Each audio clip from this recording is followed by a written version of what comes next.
ഈ ഓട്ടം ഞാൻ ഒളിമ്പിക്സിൽ ഓടിയിരുന്നെങ്കിൽ ഡബിൾ സ്വർണ്ണ മെഡൽ കിട്ടിയാണ്. എന്താ? ഞങ്ങൾക്കിപ്പോഴേ സ്വർണ്ണ മെഡലൊന്നും തരാൻ പറ്റില്ല. ആകെയുള്ളത് തെങ്ങിൻ മെഡല. ഇതങ്ങ് ചാമ്പി മേടിച്ചാട്ടെ. പിന്നെ വല്ലപ്പോഴും ഒന്ന് കുളിച്ചു കൊടുത്താ. ഇതിപ്പോ കുളിച്ചതിന്റെയാ ഈ പുഴയിലെ മുങ്ങിന്റെ ഗുണം. ചൊറിഞ്ഞില്ലെങ്കിലല്ലേ അത്ഭുതമുള്ളൂ. നമ്മുടെ അട്ടപ്പാടിയുടെ പുഴ കിടക്കണ കിടപ്പ് കണ്ടോ? നോക്കി നോക്ക്, ഈ പുഴേനെ ഒന്ന് നോക്കി നോക്ക്. ആരൊന്ന് ചാടിപ്പോവും. എടാ ജോജി, ഇന്നലെ പത്രത്തിലൊരു വാർത്ത കണ്ടല്ലോ. ഓഹോ, അപ്പൊ നീ പത്രം വായിക്കാറുണ്ടല്ലേ? തമാശ കളയടാ, സീരിയസാ. ഒരു പുഴയെ പുനർജീവിപ്പിച്ച കാര്യം. കൊടുങ്ങരപ്പള്ളം പുഴ ഞാനും വായിച്ചിരുന്നു. സത്യാണോടാ? ആർക്കറിയാം, ഈ കൊടുങ്ങരപ്പള്ളം പുഴ എവിടെയാ?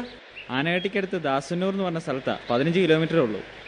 മരിച്ചവര് പുനർജീവിച്ചു എന്ന് കേട്ടിട്ടുണ്ട്. പക്ഷെ ഈ പുഴ എങ്ങനെ പുനർജീവിച്ചിട്ടുണ്ടാവുക?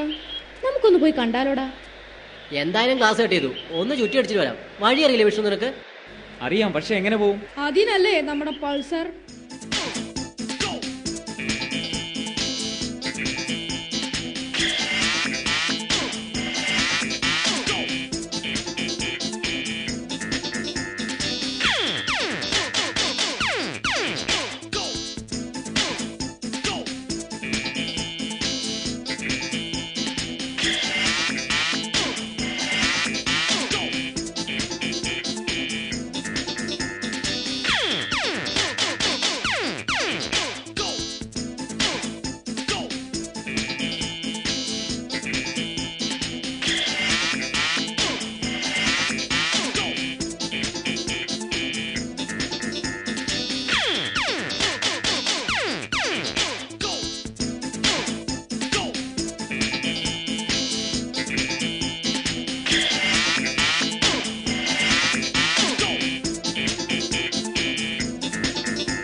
എന്ത് വിശാലമായ പുഴ! ഒന്ന് കുളിക്കണമെങ്കിൽ കപ്പും ബക്കറ്റും തന്നെ വേണം. വെറുത്ത മനുഷ്യന്റെ സമയം മെനക്കെടുത്താനായിട്ട് പുനർജീവിപ്പിച്ച പുഴ പോലും. ഇത് ഏതെങ്കിലും ഒരു വീടിന്റെ വാട്ടർ ടാങ്ക് നിറഞ്ഞു കവിഞ്ഞു വരുന്നതായിരിക്കും.